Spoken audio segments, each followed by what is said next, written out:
Tony Robbins says the quality of your life depends on the quality of your networks. And today's guest is one heck of a network. My guest today is the energetic and ever-enthusiastic connector queen herself, Katrina Fuhrman. Katrina has always been interested in the human connection. Starting from an early age at school, she started to develop connections, and as she grew older, she took advantage of social media to extend her network, using the transformative power of networking as an invaluable tool for personal and professional growth.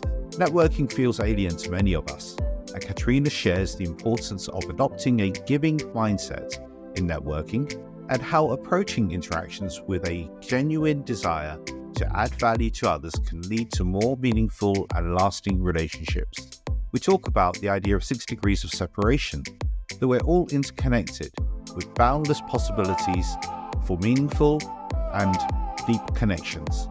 We even set ourselves a challenge to see how many degrees of separation there are between us and Oprah Winfrey. Follow us on LinkedIn to see how we fared.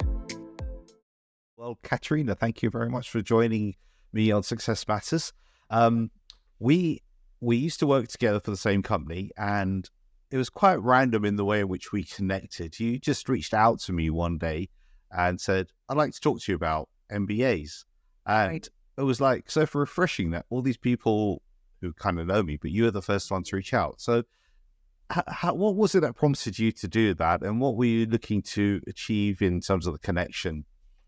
Yeah, that's a great question because transparently, you weren't the only one, of course, that I reached out to ask about the MBA, but it was something that was important to me to kind of survey folks that already had achieved their master's in business compared to folks who had opted to not go that route. And I wanted to compare before deciding for myself, do I want to join continuing education? Do I want to go back to school? Does it make sense? Will it help my career? And all these different things. So having those types of conversations in general was really important to me at the time. And then specifically with you, obviously we worked for the same company. We had tuition assistance. So it kind of seemed like a no-brainer, but then I had to decide like, which school do I choose? Will it help me get my foot in the door in places? Are there any guarantees once you have your MBA and things like that? So it was just great connecting with you. You had such an open door policy about you. And something that struck me that I just remembered while you were kind of giving that intro, but there's someone in our industry, he had said to me that I was kind of this breath of fresh air in a dinosaur world. And when you said it was more like someone reaching out to you and being this breath of fresh air, I think that more people should really take the initiative and the liberty to connect with people and have chats out of thin air. I mean, we do have a lot in common, and it's just a matter of finding that common ground with another human. And you never know where it will take you. No, that's really true. It's taken us to that initial conversation was probably about 5 years ago, or maybe a little bit more. And here we are today recording a podcast episode. Right. I know. And everything in between that's happened. So it's incredible. You never know. Yeah. And of course you did go on to do your MBA, didn't you? I sure did. So thank you for being influential in making that happen. Did you find in doing your MBA that you got you feel like the outcomes that you had expected from all the conversations you'd had with people that Right. you'd reached out to as part of your little survey? Right.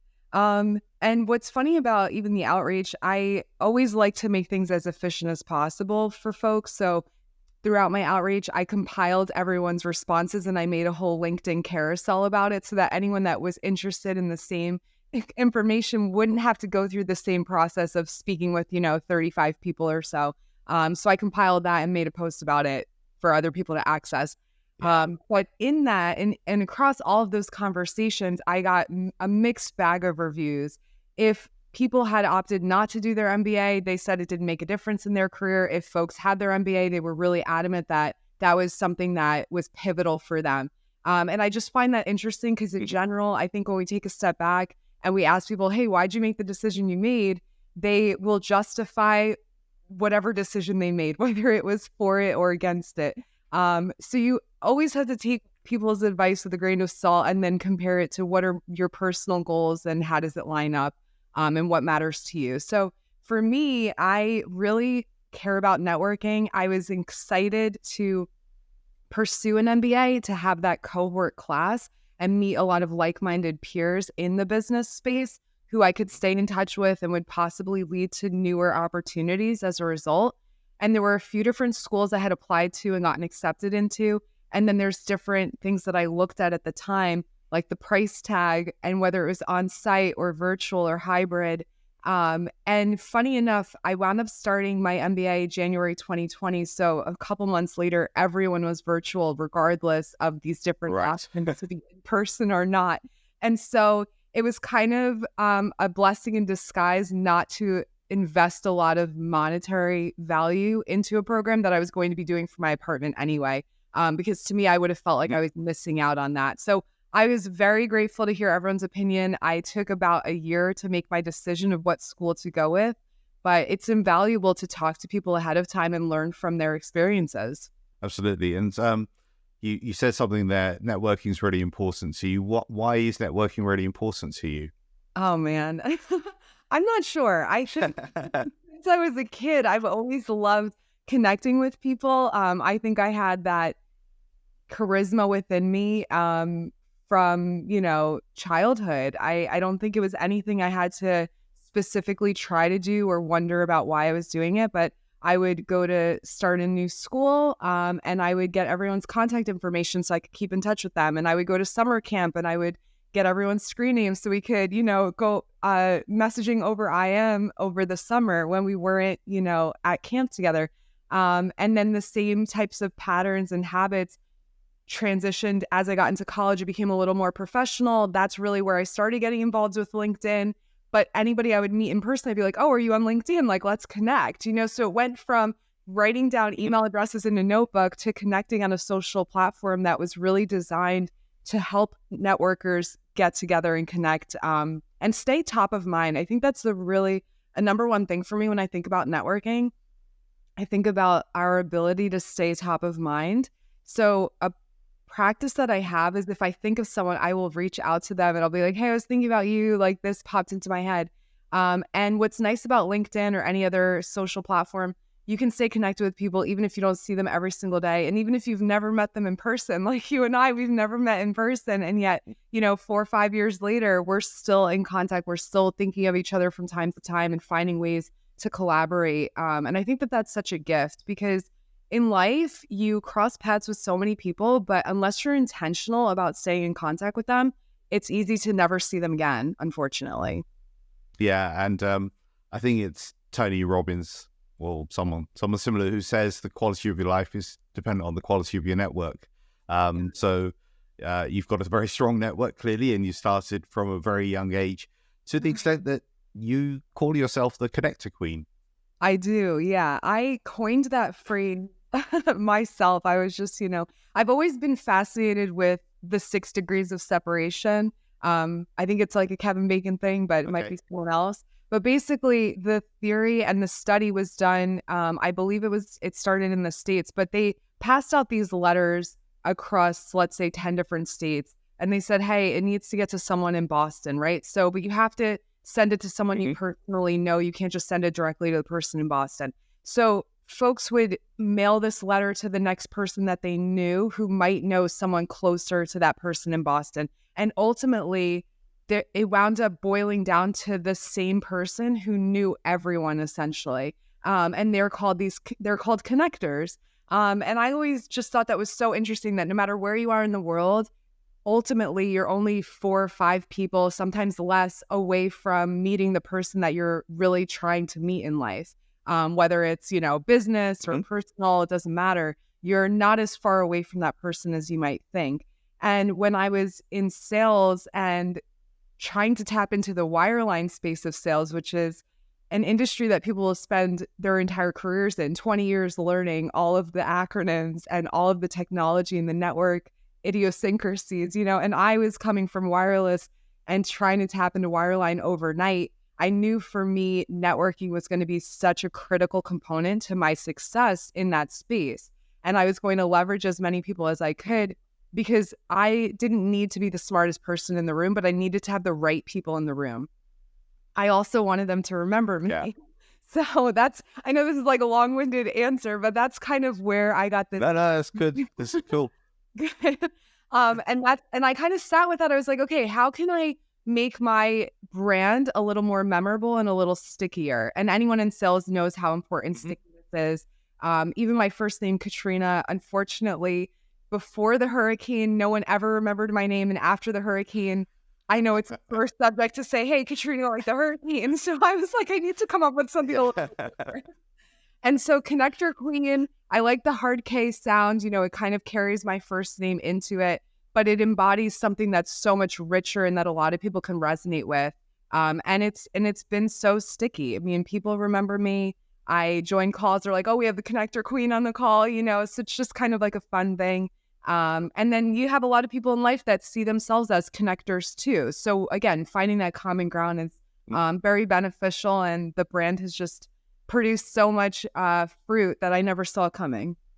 Have you ever tried the 6 degrees of separation thing to get in touch with someone that you really want to get in touch with? Oh, that's a good question. I personally tend to rely on myself and not ask for help, which is ironic because I just gave that whole story about how people can leverage each other. About connections and networks, yeah.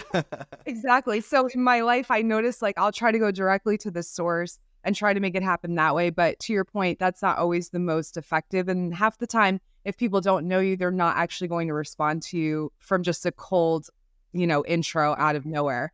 And I think trying out the 6 degrees of separation would be really interesting to see, like, how close could I get to Oprah or someone like, a CEO of a business, who in my network can actually pace me closer to that person.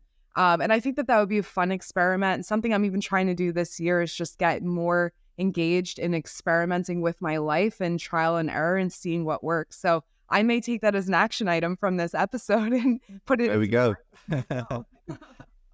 Yeah, I look forward to seeing what the outcome is of that. Who are we going to target? Shall we think of a name now as to who we want to see how close we are?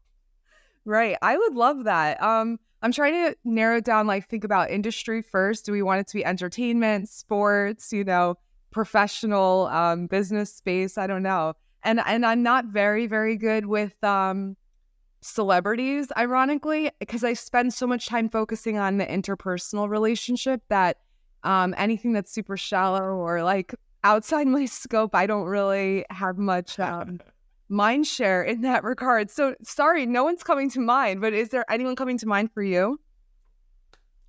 Well, you said Oprah, right? So let's use Oprah as the test. Yeah, that would be awesome. I'll do it as well. I'll see if I have 6 degrees of separation from Oprah, and you can do it as well, and we'll compare notes on via LinkedIn. I love that. I think that's great.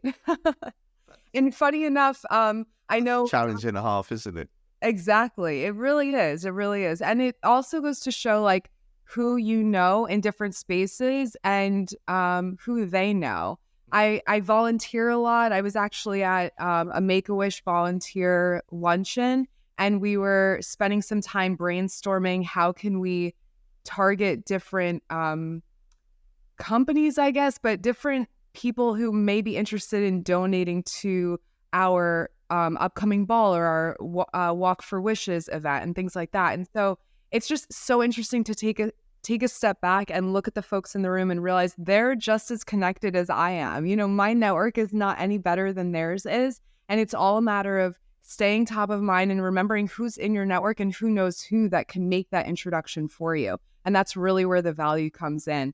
And I think we're sleeping on it too much if we don't kind of nourish these extra degrees. If we're only focused on who's in my first degree circle, who can I reach out to directly? I need to practice what I'm preaching right now. But if we're only focused on that first layer, we're missing out on second and third degree connections that could really morph into these massive opportunities. Yeah. And I suppose that's the next thing, right? So, okay, we expand our network, we expand the reach, but what do we do with it? What does that actually mean? What's the point of reaching out beyond your first and second degree connections?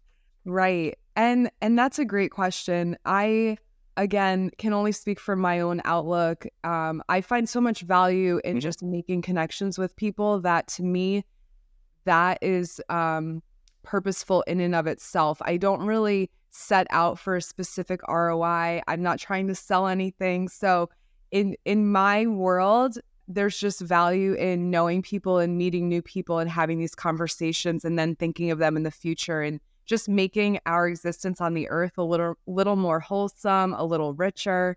And then ultimately, I mean, sure, if your objective is to get a new job or to market something to that person or to get your foot in the door at maybe a fundraiser or a gala that you wouldn't have been able to get into otherwise, all of those things can happen, but it starts with the relationship. You know, you can't have any of these extra things if that person doesn't like you, if they don't believe in you, and if they don't see that you're genuine. So it is interesting. I start with being genuine, of course, and hopefully I continue being genuine throughout. But luckily, you know, other things like the cherry on top just kind of trickle in very organically.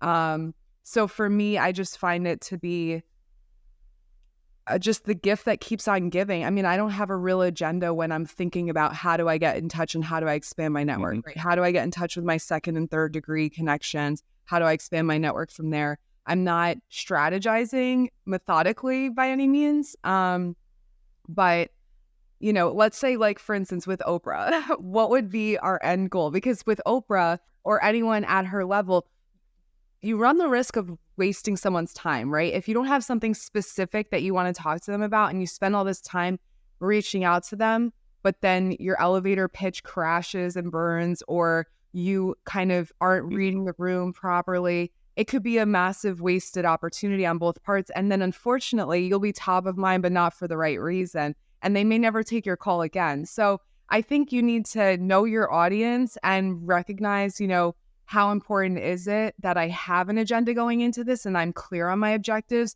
versus keeping it open-ended and just seeing where it takes me. Yeah.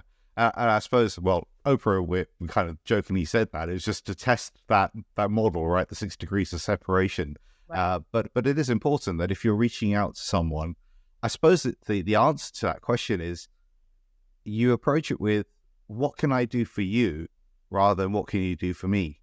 And maybe that's a way that works better the further out you go across your degrees of separation. Yes, I love that. And I think that is a part that people miss, right? Because we focus so much on what can I get out of it. And we don't take the time to think about how can I add value to this person's life. And I will say, just from the folks that reach out to me, it goes such a long way when they understand who I am or where I'm coming from. And even if it's just superficially understand, if they took the time to kind of do a deep dive on the content I have out there on LinkedIn, it doesn't take long to recognize things that matter to me.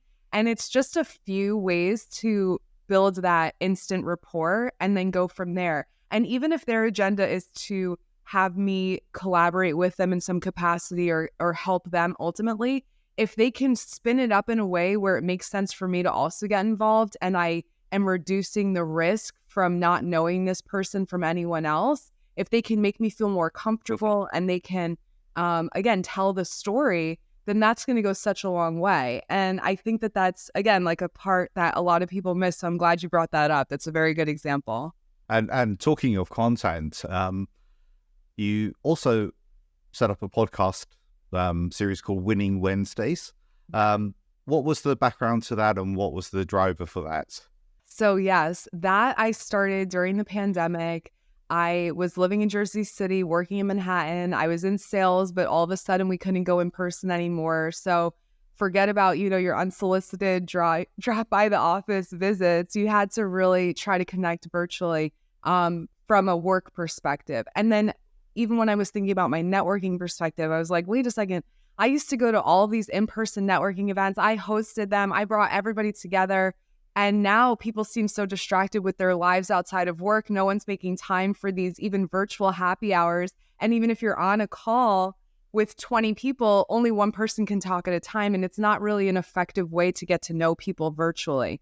So I decided to actually, so let me take a step back too, because before it became Winning Wednesday, I had recorded 2 episodes with 2 business owners. One I knew personally and one I knew through work, but I had never met in real life. And I wanted to share my platform. I had this platform on LinkedIn. I think at the time I maybe had 2,500 followers. And I was just thinking, hey, I have this platform. I would love to give you a voice. You're going through something I can't even imagine, being a business owner, going through a pandemic that none of us were familiar with. We weren't prepared for. And companies like Walmart were allowed to stay open, but small mom and pops like these folks that I had on the show, they were forced to close their doors and pivot and try to get online if they weren't already selling their items online. So that's really where it started. I recorded those 2 episodes. I posted them on LinkedIn. And then one of my colleagues at work was like, hey, Katrina, you need to run with this. Like, you have something here. And I sat with it for a couple hours. I was like, run with it. Where am I running to? You know, I was just doing this to help them. Like, I had no foresight into what it could really become. So I sat with it for a little bit, made a pilot video just with my ideas at the time, put it out on LinkedIn to kind of gauge people's interest. And people were very responsive. They wanted this connection and they wanted the conversation, the one-to-one conversation where they could in turn get to know people virtually, right? And that was kind of one of the earliest goals that I had for the podcast. Yes, with the name Winning Wednesday, it was to remind us the day of the week and to set our intentions for the rest of the week and check in with ourselves for the first half of the week and see how we were progressing. But there was also this silver lining I wanted to kind of share with everyone and keep us hopeful and motivated and moving forward. And with the show, I wound up realizing that so many people didn't feel comfortable striking up conversations out of thin air. They didn't really know how to network. Their association with networking was going to the types of events I described, but just passing out business cards, which it gives you the ick, right? It's not a great way to network. And I wanted to bring a lot of those misunderstandings or misconceptions, you know, when you think about networking. And I wanted to show people just how easy it is to meet strangers, you know, or connections that you have on LinkedIn and have a chat with them and then, you know, share it so that other people can get to know them as well. And we can all virtually network and, you know, close these degrees of separation. I think in some ways, the lockdown and having to go virtual helped some people because there was that they were able to overcome the shyness because this was a virtual world, right? Now you're talking on a screen or through headphones or the like, rather than being in person where you're feeling a lot more self-conscious, right, about what your actions are or how you're talking. Although the flip side is a lot of people are self-conscious about putting on their video cameras to start with, right? You go on calls and no one will put their camera on because they're conscious of seeing themselves. Right. And that took a bit of time to work through. So, yeah, it's an interesting kind of concept. So how many episodes of Winning Wednesdays did you publish in the end?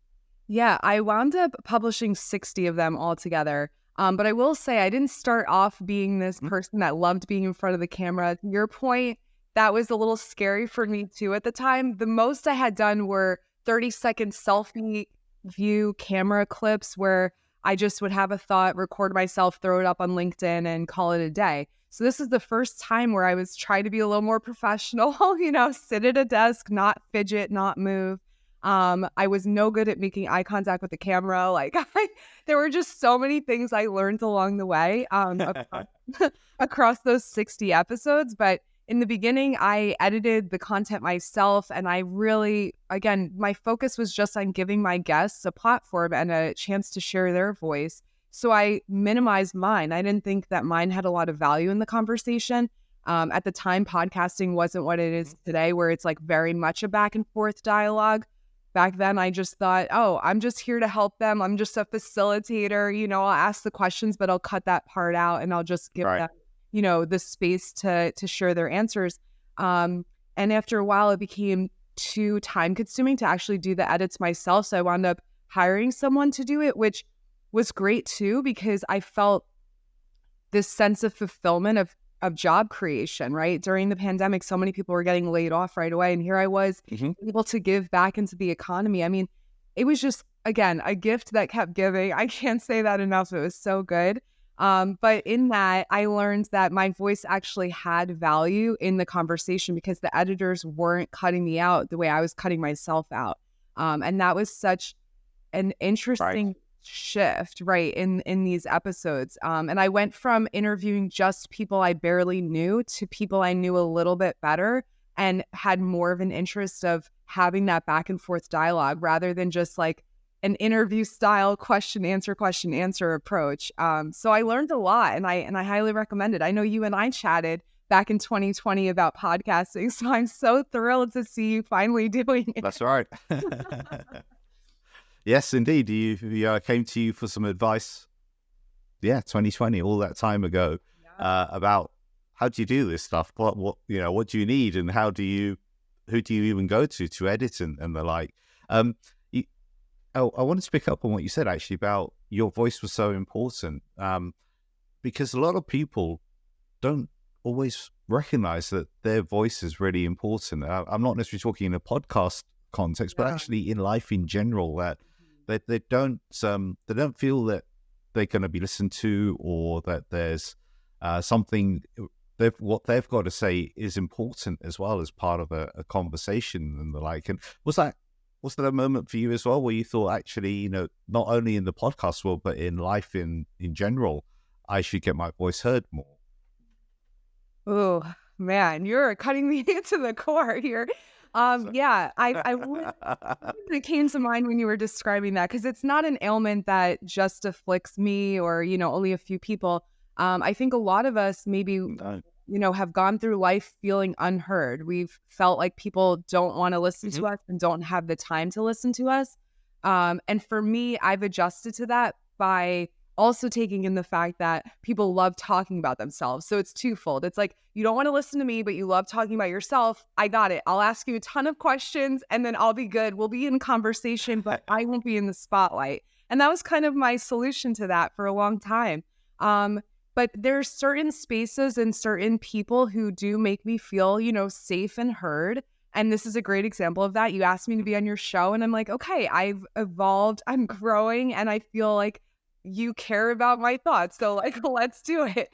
But I would say not everyone is going to care or have the bandwidth or the energy to hear your thoughts. So, it's not that you can just go around and say, oh, my voice is so important, my thoughts are so important, and think that everyone's going to have time to listen to them. I think it's picking and choosing where you speak up and when you speak up, not just speaking for the sake of hearing your own voice.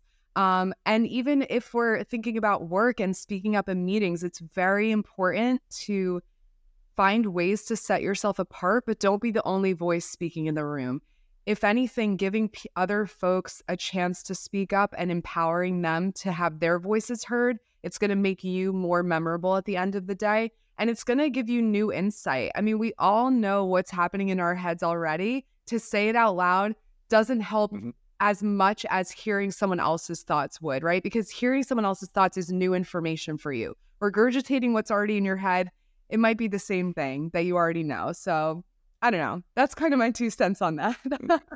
So as you were talking, I was kind of thinking about the situation, and I don't know if you find yourself in this situation, but quite often, especially in the tech industry, you could be the only woman in the room, and you may not be invited to give your voice as well because, like, for whatever reason, right? People might Yeah. just not invite you to do that. So how does a woman find her voice in that sort of situation?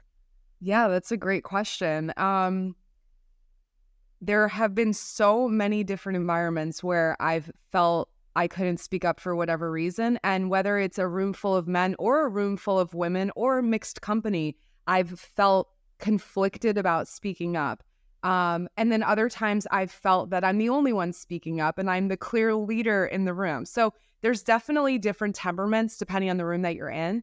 And for what works for me is just sitting with what it is I want to say for a few minutes before I actually vocalize it. Especially if we're not just in an ideation brainstorming session. If you're doing, a brain dump, that's perfect. Say anything that's coming to your head and get all of it out. No problem. But if you want to be Yeah. intentional, time is of the essence. If there's, a whole group in the room and you want to give everyone a chance to be heard, be really mindful about, what it is that you're sharing. Make sure it's relevant for the group. It's not a personal question that could be taken offline, because those are the types of things to quickly get people tuning out and not listening to you.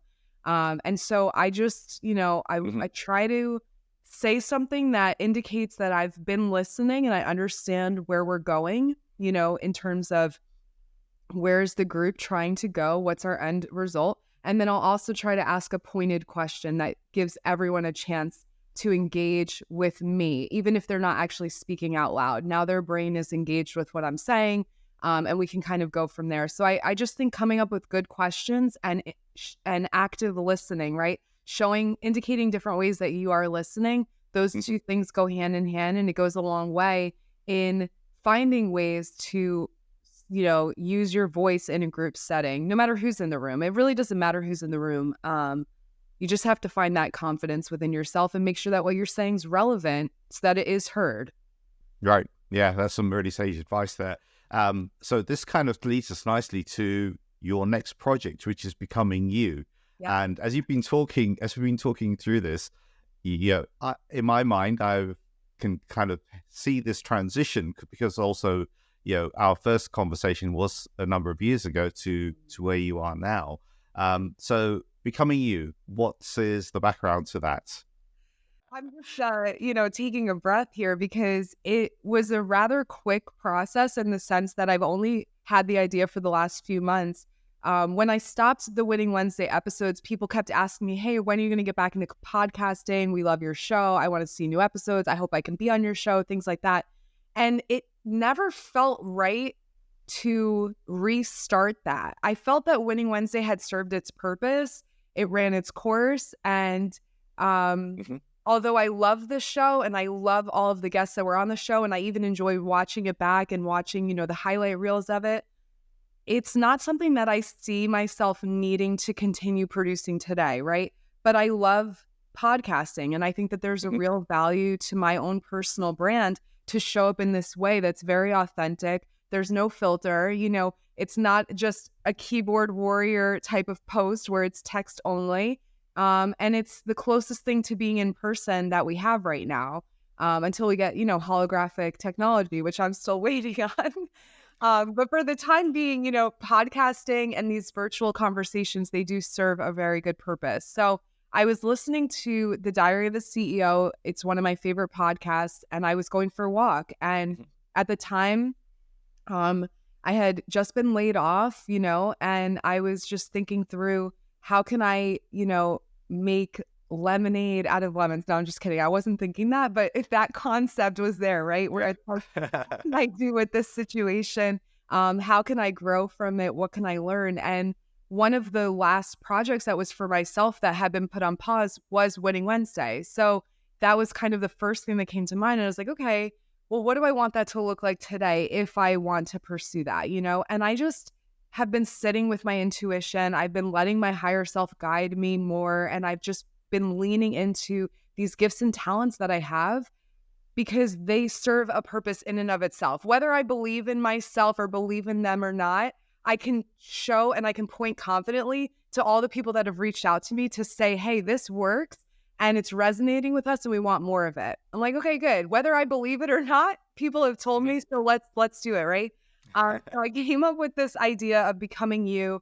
I've had a few different challenges over the last few years that have challenged me into wondering, if I'm, not to get too dramatic, but if I'm lovable, if I'm likable, if I'm hireable, whatever it is, all these things that make us question our self-worth come to mind, as we're faced with different challenges, as people challenge us, and question our abilities. It's very easy to fall into a trap of self-doubt. But at the end of the day, I want to remember that I'm growing. I'm on this journey. I'm on planet Earth for however long I'm here. And Earth is just one planet in our solar system, in the universe. And it's such a small speck. And yet these little minutia things of who doesn't like me or what are they going to think if I put the content out there? It's so funny how focused and fixated we get on these things that don't really matter as much in the grand scheme. And so this time around, I want to show people, hey, forgive yourself. Give yourself some grace. Who you were 5 years ago is obviously not who you are today. And you've grown so much just from with everything that you've learned in that time frame. Even if you weren't your best self back then, the things that you know now have equipped you to become a better version of yourself. And you're just going to continue that process into the future. In the future, hopefully you'll be even better than you are today. But it's just a matter of taking that one step forward at a time and recognizing, I don't have all the answers right now. I'm not a perfect person. But hopefully, I can just continue to try to get better in small ways. And if things come back to haunt me, I hope that my future self can handle it, and that's just kind of what was going through my mind when I was creating all of this. And so I reached out to, let's say 20, 25 people to say, hey, this is what I'm thinking for a show. Would you like to be on the show? And the response was incredible. Unlike with Winning Wednesday, I reached out to people who didn't know me at all. And I didn't even have a video platform at the time. So it's funny how many people were eager to be on the show, but I was never asking people who actually knew me. Like, that was the last thing I wanted. I didn't want my friends and family on the show. I felt a little embarrassed about it back then, And now I can't imagine spending time with people who I don't know that well, because to me, life is too short. I want to have these video memories with people who know me and who I know them. And it's almost like a time capsule that we get to have, a 30-minute conversation and chat through, hey, like, where did you see yourself going 10 years ago? And look at us now. And who's to say what's going to happen in the future? And I think that that's going to be a really uplifting conversation that brings new dialogue into my network and breathes new life into my network as well. I just can't wait to meet all the people I'm going to meet along the way in this new journey. So as you know, the title of the podcast series is Success Matters. What does success mean to you? So success, I think, is something that it's almost like a subjective definition, right? And I think it changes throughout life. You can have success where it's just based on your intrinsic value system, or you can look at success extrinsically. What do people think of you? How are they measuring success? Do they see you as successful, or are they trying to keep you down, and different things like that? And I actually wrote something down too, because I this is such an important thing. I just wanted to make sure I capture it. But I wrote, success is a funny thing. You can wait for someone to tell you have it, or you can go and get it for yourself and tell yourself you have it. Searching within myself for guidance, love, and support is the biggest game changer in how I define success for myself. And so that's kind of summarizes what success has transformed into meaning for me. I trust myself so much more than I have in the past. And if I get my walks in, if I drink water, if I sleep at night, I had a successful day, and that's what matters to me. And yes, of course, if you pivot to work, success can be defined differently there. But again, it's what is success for you? You know your own work ethic, you know your capability from day to day. It's not always going to be the same. If you're giving 100% for your own capability, then that is success. Whether someone else sees it as success or not, it's a different definition of success, but you have to decide what's important to you and how do you want to define success. That statement you read out, I really love that. And you pointed out intrinsic and extrinsic, right? And that intrinsic part is what's, as you're saying, that is what's important to you. And that's what your success is defined by, rather than letting other people try and define whether or not you're successful. It's, that was a really, really deep and meaningful answer. It's one that you could explore for another half an hour, but we don't have another half an hour, unfortunately. So many layers to this. There's so many layers. There's so many layers to that. So you mentioned also the Diary of a CEO, and I've borrowed from the Diary of a CEO something that he does, which is to ask a previous guest for a question for the next guest. So my previous guest had asked me to ask you, if you could have one superpower, what would it be? Oh, okay. It's always between instant travel and being invisible, right? Part of me wants to know everything. Okay, yeah. All the time. I want to know everything. I have such FOMO sometimes that I want to be on every wall. And then the other part, fly on the wall. And then the other part of me wants to travel. Yeah. And I know in this life, you won't get to travel everywhere you want to go. And I kind of think abstractly about my time on Earth. I think about it in the sense that I'm visiting planet Earth. And if we had the capability to visit other planets and you were visiting Earth, wouldn't you want to see as much of Earth as possible as you could? And that's kind of how I approach my life. I try to travel as much as I can. So it's a toss-up between, I guess, knowing what people are saying about me and just exploring my time here on Earth. What about you? Yeah. So that's a really good question. I'm kind of similar in that travel for me is really important. I would love to see as much of the Earth as I can. And it expands the mind, right? It gives you such a different perspective on life and the world in general. So I would be pretty similar that, a bit like Superman, you can fly anywhere you want to. Superwoman, you can fly wherever you want to. Just jump up and off you go, and you're there in pretty much an instant. So I think that would be the thing I would want to be able to do. I love that. That's great. Yeah. The fly on the wall bit and the FOMO, that's an interesting thing as well. What drives that, would you say? I think it's partly maybe sometimes feeling that way already, feeling like I'm not noticed in certain rooms and certain spaces. And sometimes it's my battery, my, social battery might be drained a little bit, and I might not have the energy to put on a good face. So if you're invisible, you don't have to put on a show for anyone, you can still be there without being on stage. So I think that there's some value to that. And, although it's nice to kind of, I don't know, be privy to things that maybe you wouldn't be privy to already. And if you're invisible, like Harry Potter, you can be in a place where no one knows you're there and maybe you shouldn't be there. And that can have like some element of curiosity and excitement to it. But I'm just trying to think right now in this moment, like, what would I do with that knowledge? Okay, great. Now I know things I shouldn't have known, but what am I going to do with it? And then I think maybe I would get bored with that superpower after a while.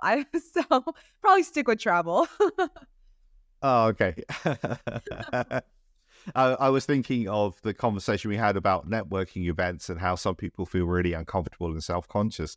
I thought, would an invisibility superpower or invisibility cloak help someone who's like so self-conscious to be able to go to networking events, right, and not worry about how they're perceived or whatever, because they're invisible, but they can still take part? But I'm not sure that would work either, because the point of going is you want to meet people, right, and have conversations with them. So, yeah. The only thing I can think is like, because it's a superpower, you can turn it on and off. So once you have enough confidence built up, true, then you can become visible again and jump right back into it. Yeah, that's a really good point. So do you have a question for my next guest? I do. It's a question I've asked a lot of people, and hopefully your next guest appreciates being put on the spot. But my question is, are you happy? Okay, I will ask that question of my next guest.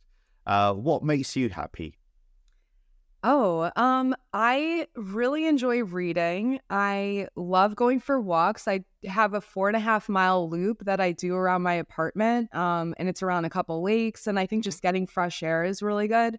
And I would also say, just connecting with people, building community and having really solid, meaningful conversations. I'm not the best at small talk. I'm working on it. I'm trying to have more gray conversations, as I'm calling them now, where it's more of like middle talk as opposed to small talk or really in-depth talk. But that's something that I'm working on this year. But yeah, the deeper the conversation is, the more meaningful it's always been to me. So that's kind of what makes me happy, is just connecting with people and connecting with myself. Okay, I like the concept of small talk, middle talk, and deeper talk. Right. What's an example of middle talk? So middle talk, I just like coined that. It's probably not the best phrase it could be, but over winter break. I like it though. Thank you. Yeah. Kind of like middle of the way, right? So I saw a video, one of my connections on LinkedIn shared it, and she was basically saying, hey, if you're going to family dinner and one of your relatives has been laid off, but they obviously don't want to talk about that subject or whatever the sore subject is, right? If you're trying to avoid a sore subject, and for me, I always try to like go towards the sore subjects because I think that shows support and compassion. So it was interesting to hear that someone was saying, hey, like avoid it completely. I'm like, okay, so if we're avoiding it, what are we asking instead? And of course, this is around the holidays. So the examples she gave were, what's Mrs. Claus's first name? And if you were going to make a fantasy football team, you know, or a fantasy like sleigh riding team, who knows, which reindeers would you draft and things like that. So I liked these types of questions because they did engage my creativity and my brain deeper than maybe small talk about the weather would, but it wasn't so deep that you're having this emotional vulnerability in a group space, which maybe it's not even appropriate to have a very deep conversation. So you can kind of have this middle ground conversation and it's still meaningful. You're still getting to know each other. You can still have some laughs. And I think we have a lot of connection through laughter anyway. So I am open to any middle ground questions that people want to throw my way so I can have it in my toolkit. Yeah, that's that idea of the fantasy sleigh team or something of that nature. That's really clever because you're not talking just about the weather, because when you do small talk, it's cold for the time of year or hot for the time of year, and that's about it, right? There's nothing deeper in that, and you don't want to go down. It's like, oh, so I hear you got laid off. What was that? What happened there? And you don't want to go down there. So what's that middle ground? I like that concept. I just thought it was a very clever suggestion, and good food for thought for someone like me who maybe has such practice asking deep questions and not a lot of practice staying in the middle ground. So we've reached the top of our time, unfortunately. If people want to get in touch with you, seeing as you're the Connected Queen, what's the best way for them to get in touch with you? Ultimately, the best way would be LinkedIn. And then you can find me on YouTube and Instagram as well. So wherever you want to find me, whatever platform you prefer, reach out. I am thrilled to connect and get to know hopefully second and third degree connections through you, Sanjay. So this is great. And maybe one of them will lead us to Oprah. I know, that would be phenomenal. Indeed, yeah. So it's been a really great conversation, Katrina. Thank you very much for taking part in Success Matters. And I'm sure people who listen into this will take a lot from it. So thanks once again. Thanks for having me. This is great. If you'd like to find out more about how you can find your success, contact me at info@successmatterscoaching.com. That's info@successmatterscoaching.com.